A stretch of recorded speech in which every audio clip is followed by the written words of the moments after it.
ingatkanlah aku, marilah kita berperkara, kemukakan segala sesuatu supaya engkau nyata benar. Di sini Allah berkata, ingatkanlah aku. Tuhan minta diingatkan. Pertanyaan saya, kalau Tuhan minta diingatkan, pertanyaan saya, apakah Tuhan pelupa? Apakah Tuhan sudah pikun, minta diingatkan?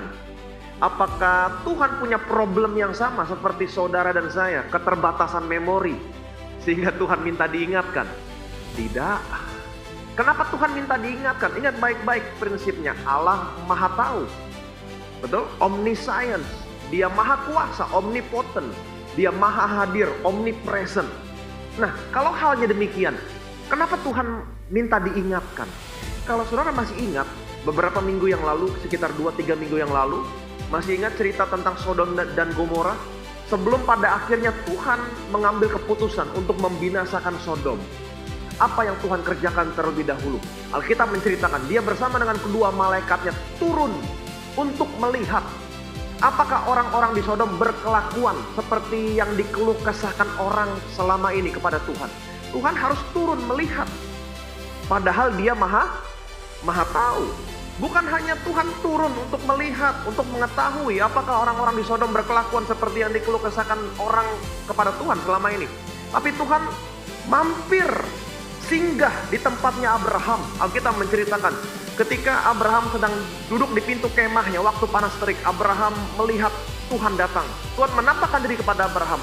Kemudian Abraham menyiapkan makanan dan minuman untuk Tuhan. Setelah makan dan minum, Alkitab menceritakan kedua malaikat ini pergi ke kota Sodom. Dan disitulah ketika Abraham bersama dengan Tuhan seorang diri, Tuhan memberitahukan kepada Abraham apa yang akan Tuhan kerjakan terhadap kota Sodom. Tuhan berkata begini, sesungguhnya banyak keluh kesah orang tentang kota ini. Sungguh besar dosa mereka. Baiklah, aku turun untuk melihat kota ini. Aku mau mengetahuinya. Tuhan bilang, aku mau mengetahuinya. Aku turun karena aku mau mengetahuinya. Padahal Tuhan maha tahu. Aku turun untuk mengetahuinya. Apakah mereka berkelakuan seperti yang dikeluh kesahkan orang selama ini kepadaku. Aku turun karena aku mau mengetahuinya. Nah, menurut pikiran saudara, untuk apa Tuhan turun? Untuk mengetahui apakah orang-orang di Sodom berkelakuan seperti yang dikeluh kesahkan orang selama ini. Padahal Tuhan maha tahu. Bukan hanya Tuhan turun mau tahu, tapi Alkitab mengatakan dia mampir ke tempat Abraham. Padahal Tuhan bisa saja langsung menurunkan penghukuman tanpa harus turun melihat dan tanpa harus mampir ke tempat Abraham. Tuhan bisa saja. Tapi kenapa Tuhan turun dan mampir ke tempat Abraham? Sebagaimana kita yang sudah pelajari beberapa minggu yang lalu, ternyata hatinya Tuhan bukan untuk menghukum. Hatinya Tuhan untuk apa? Menyelamatkan. Dan saudara harus mengerti, Tuhan saya adalah Tuhan yang dinamis. Dia bukan hanya Allah pencipta langit dan bumi. Dia bukan hanya menjadi Bapa yang baik buat saudara, panjang sabar, penuh kasih dan sayang. Dia bukan hanya menjadi gembala yang baik buat saudara, tapi dia mau menjadi seorang sahabat buat saudara, buat saya. Dan sebagai seorang sahabat, dia mau saudara berkomunikasi dengan dia. Sebagai seorang sahabat, dia mau saudara berperkara sama dia. Sebagai seorang sahabat, dia mau saudara senantiasa mengingatkan janji-janjinya. Sama seperti apa yang Abraham lakukan. Berperkara sama Tuhan, mengingatkan Tuhan.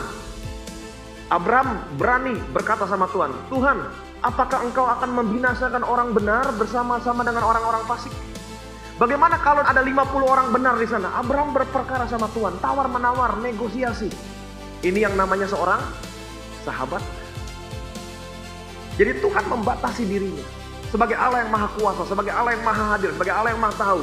Kenapa dia membatasi dirinya? Karena dia mau Abraham menjadi sahabatnya.